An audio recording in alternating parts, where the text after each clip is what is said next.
Charles Chiltington brought a tray of cucumber finger sandwiches with the crust trimmed off. Into the living room where his mother was hosting a meeting of the League of the Concerned Library Lovers. The 7 ladies and 1 gentleman in a bow tie were huddled around a laptop, their horrified eyes glued to the screen. "This is an abomination," said one of the committee members, watching a recap of the Lemoncello Library Olympics' first day of competition on the Book Network's website. Charles knew what abomination meant. Anything greatly disliked. He used big words whenever possible. It impressed teachers, especially when you used words they didn't understand. Charles kept a list. Panacea, panoply, pedantic, and those were just the ones that started with P. He was very sesquipedalian, given to the use of long words, where others were perspicuous, which is clear in expression and easily understood. Who knew?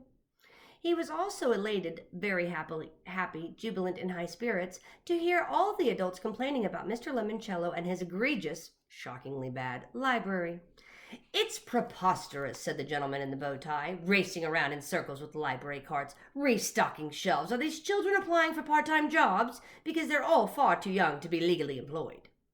"Ugh," said Mrs. Tinker, "that Mr. Lemoncello fellow is so incredibly irksome. So is that Russian gal, Dr. Zinfidelsky." "I'm so very confused," said Mrs. Brewster. "Why on earth would a library need a director of a holographic imagery?" "Because it's Disneyland in there," shouted Mrs. Tinker. "Disneyland, I say." "Then we're agreed," said Charles' mother. "Something must be done." "And may I," said Charles, "as a youth of Alexandriaville, quickly elucidate how fortunate I feel to have you wise and sagacious elders looking out for my best interest, as well as the interests of all the young children yet to come." Charles knew being smarmy was the best way to get adults to do exactly what you wanted them to do. "Thank you, Charles," said his mother.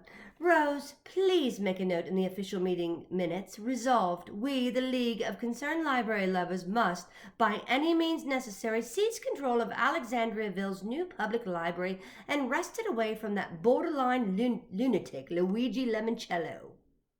There was a light rap on the living room door. "Excuse me," said Chesterton, the butler. "This gentleman insists that he is here for your meeting." "Are you folks the Concerned Library Lovers?" asked a scrawny old man with a pointy beak who stood timidly in the doorway beside the butler. The man was dressed in a bright blue windbreaker and was fidgeting with the sweat-stained Toronto Blue Jays baseball cap he held in his hands. "Do we know you?" "I don't think so. My name is Peckelman, Woodrow J. Peckelman." "Of the Gagauga County Peckelmans?" twittered Mrs. Tilly. "No, ma'am. Right here in Alexandriaville. Well, I grew up here, but then I flew the coop." Charles sniggered. He couldn't help it. Mr. Peckelman looked like a chicken. "I own the Blue Jay Extended Stay Lodge," said Mr. Peckelman. "That's Olympia Village," said Charles. "You're Andrew's long-lost great-uncle twice removed, correct?" "That I am." "Pardon me for asking," said Charles' mother, "but what brings you here, Mr. Peckelman?" "I'm sorry, what brings you here, Mr. Peckelstein?" "It's Peckelman, man, and I won't beat around the bush. I don't like what they're doing inside that Lemoncello library downtown." "Neither do we." "I know. I've seen you folks on TV. Now, like I said, I used to live here in Alexandriaville.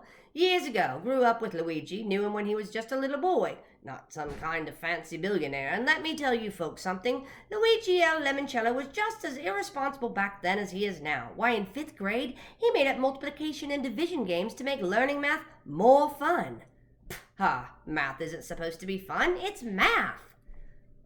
"That's all well and good, Mr. Peckelman, but you people want him out of that library, am I right?" Charles' mom coyly twiddled her fingertips against her cheek. "Perhaps." "Well, I know how to do it." "Really? What do you require from us in return?" "Not much. I just need you to talk to that brainy gal from Michigan for me, the tall one of that Midwestern team." "Marjorie Muldaur?" "Yes, ma'am. I've been scoping out all the library lovers bunking at my motel, looking for just one of them to help me do what needs to be done. So far, over a dozen have turned me down, but I have a hunch that Miss Muldaur won't." I have a hunch that Miss Muldaur won't." "What makes you say that?" "She's not very fond of all the silly sideshow antics down at Luigi's library. I suspect she wouldn't mind seeing that place run by more responsible adults." But, Mr. Packleman, why do you want me to speak with this girl on your behalf? Because, Mrs. Chiltington, she'll listen to someone refined and educated like you, and when you offer a go-to-college free card, I have a feeling Miss Moldowa will become the answer to both our prayers.